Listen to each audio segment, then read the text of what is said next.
श्री स्वामी समर्थ. मी प्रियंका तुमचं आजच्या ब्लॉगमध्ये स्वागत करते. आज मी तुम्हाला 3 दिवसांमध्ये पंढरपूर, तुळजापूर, अक्कलकोट आणि गाणगापूर दर्शनाची संपूर्ण माहिती खर्चासकट सांगणार आहे.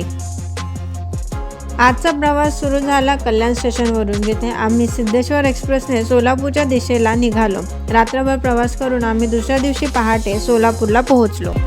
पुढील 2 दिवसांचा प्रवास हा स्वामीदादांच्या गाडीनेच होणार होता, जे आम्हाला सोलापूर स्टेशनवर पिक करायला आले होते. त्यांच्याच मदतीने आम्हाला अक्कलकोटमधल्या यात्री भवनमध्ये रूम पण मिळाल्या. ते मी तुम्हाला सविस्तर पुढे सांगेन. मी स्वामीदादांचा नंबर डिस्क्रिप्शन बॉक्समध्ये मेन्शन केला आहे. तर आम्ही निघालो पंढरपूरच्या दिशेने. आम्हाला सोलापूरवरून पंढरपूरला पोहोचायला साधारण 1.5 तास लागला. पंढरपूर पोहोचल्यावर आम्ही चंद्रभागेच्या तीरावर स्नान केले.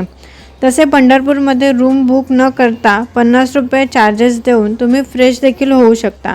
तेथे आंघोळीसाठी गरम पाण्याची सुद्धा सोय आहे. पंढरपूरमध्ये पददर्शनची लाईन खूप मोठी असल्यामुळे आम्ही मुखदर्शन घेतले. त्यानंतर चंद्रभागेलगत असलेल्या पुंडलिक मंदिर आणि द्वारकाधीश मंदिराचे दर्शन घेतले.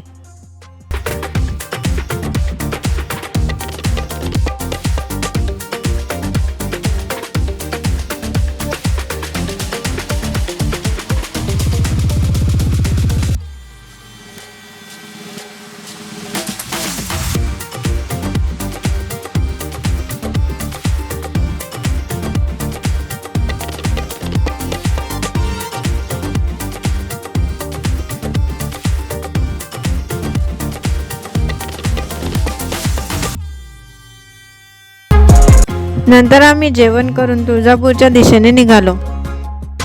आई तुळजाभवानी मंदिराजवळ पोहोचल्यावर तिथे आम्ही राजे शहाजी महाद्वाराने प्रवेश केला. मंदिराच्या गाभाऱ्यामध्ये पोहोचल्यावर मन अगदी भारावून गेलं. शुक्रवार असल्यामुळे गर्दी खूप होती, पण आमचं दर्शन छान झालं. नंतर दर्शन घेऊन बाहेर आल्यावर तिथेच चिंतामणी दगड आहे. अशी मान्यता आहे की आपल्या मनात इच्छा धरून त्या दगडावर हात ठेवला आणि तो दगड जर उजवीकडे वळाला तर इच्छा लवकरच पूर्ण होते.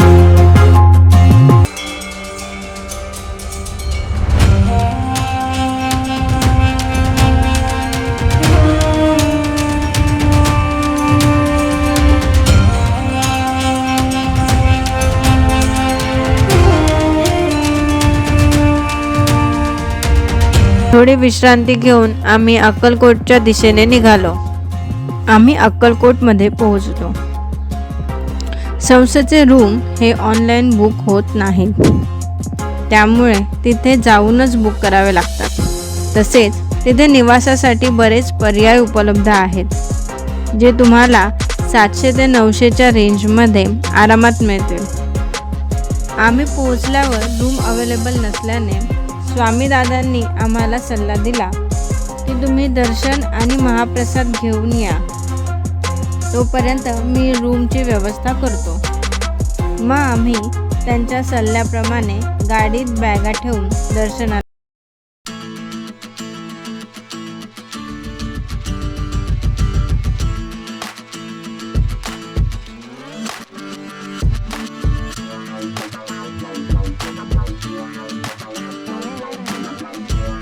गर्दी नव्हती आणि आमचे छान दर्शन झाले.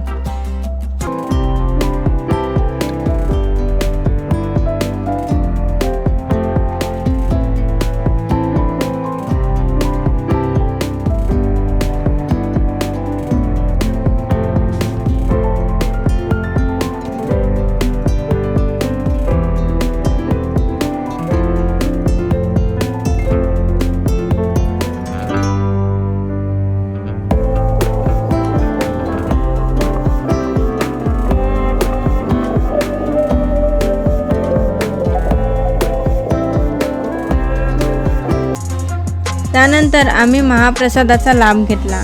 थोड्या वेळात स्वामीदादांचा कॉल आला की यात्री भुवनमध्ये 2 रूम मिळाले आहेत. ही सर्व स्वामींचीच कृपा म्हणावी. महाप्रसाद घेऊन झाल्यावर आम्ही थेट यात्री भुवनमध्ये गेलो. तेथे आम्हाला 900 रुपये पर रूम प्रमाणे 2 रूम मिळाले. एक रूम ग्राउंड फ्लोअरला आणि दुसरा पहिल्या मजल्यावर मिळाला होता.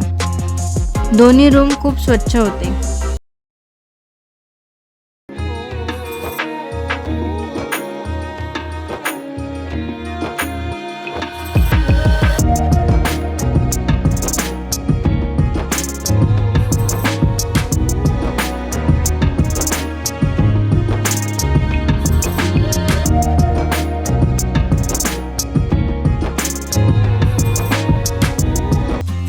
तसेच अक्कलकोटमध्ये यात्री निवास, जे यात्री भुवनच्या बाजूलाच आहे, श्री स्वामी समर्थ निवास हे मंदिराच्या समोर आहे, आणि राजेराय मठ इथेही तुम्ही स्टे करू शकता.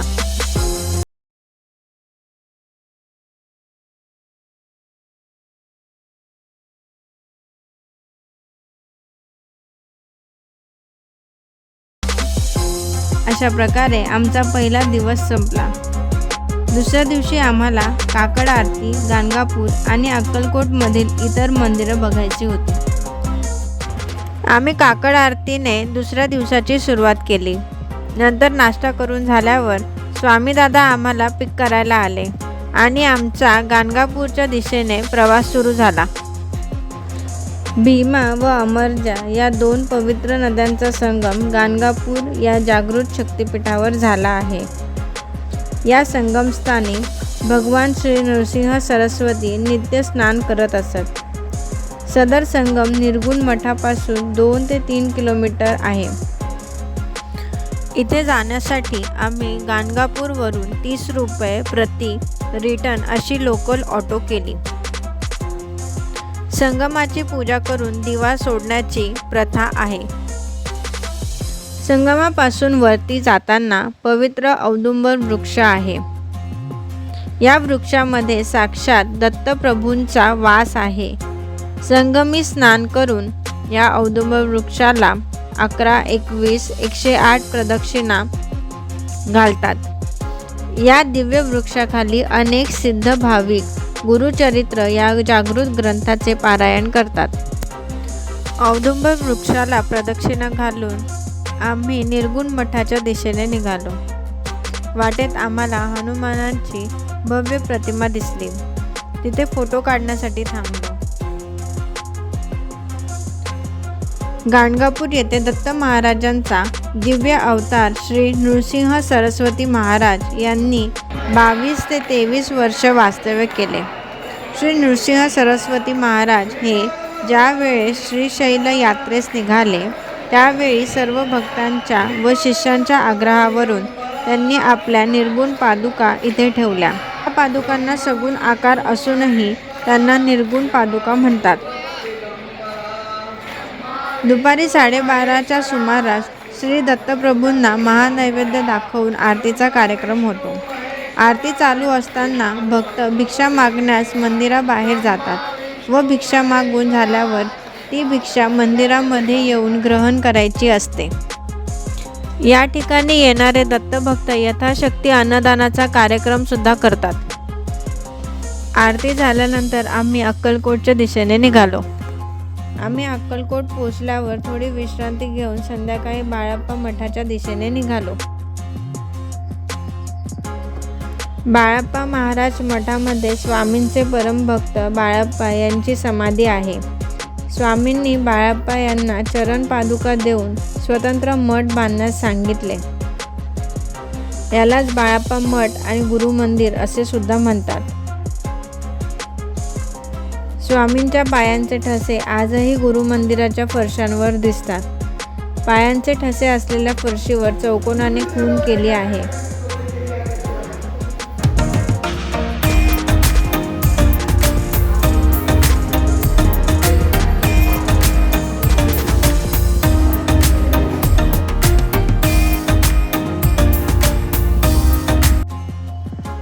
गुरु मंदिराच्या आवारात एक गोशाळा आहे.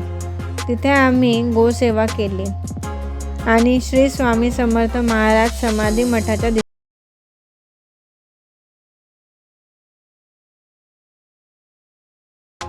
वाटेत आम्हाला एक मुखी दत्त मंदिर दिसले. तेथे आम्ही जाऊन दर्शन घेतले.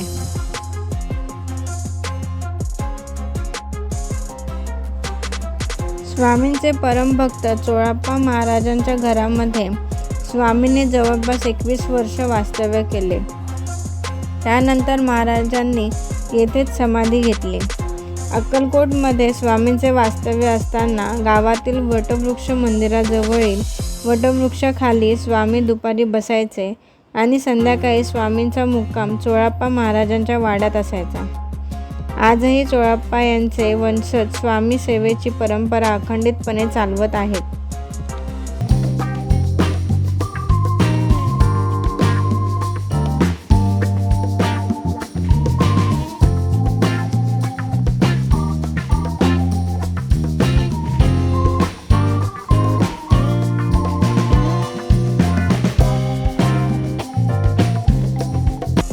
चोळाप्पा महाराजांच्या वाड्यात स्वामींनी पुनर्जीवित केलेली विहीर, रुद्राक्ष माळ, स्वामींचा अंगरखा यांचे दर्शन घेता येते. जवळच असलेल्या खंडोबा मंदिराचे पण आम्ही दर्शन घेतले. श्री स्वामी समर्थ महाराजांचे आगमन श्री खंडोबा मंदिर येथे झाले होते. इथे स्वामींनी पहिले 3 दिवस वास्तव्य केल्याने या मंदिराला महत्त्वाचे स्थान मानले जाते. ही सर्व मंदिरं वटवृक्ष मंदिरापासून वॉकिंग डिस्टन्सवर आहेत. रात्री आम्ही बाजारात फिरलो आणि स्वामींची छान अशी मूर्ती दिसली. ती आम्ही खरेदी केली आणि आम्ही ती स्वामींच्या चरणी स्पर्श करून आणली.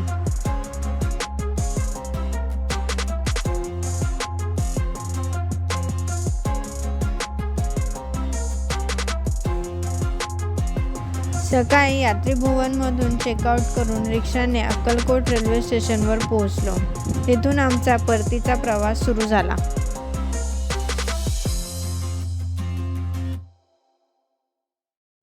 आजच्या व्लॉगमध्ये इथेच थांबूया. तुम्हाला व्हिडिओ आवडला असेल तर लाईक, शेअर आणि सबस्क्राईब करायला विसरू नका. पुढच्या व्हिडिओमध्ये पुन्हा भेटूया. तोपर्यंत तुमची काळजी घ्या. श्री स्वामी समर्थ.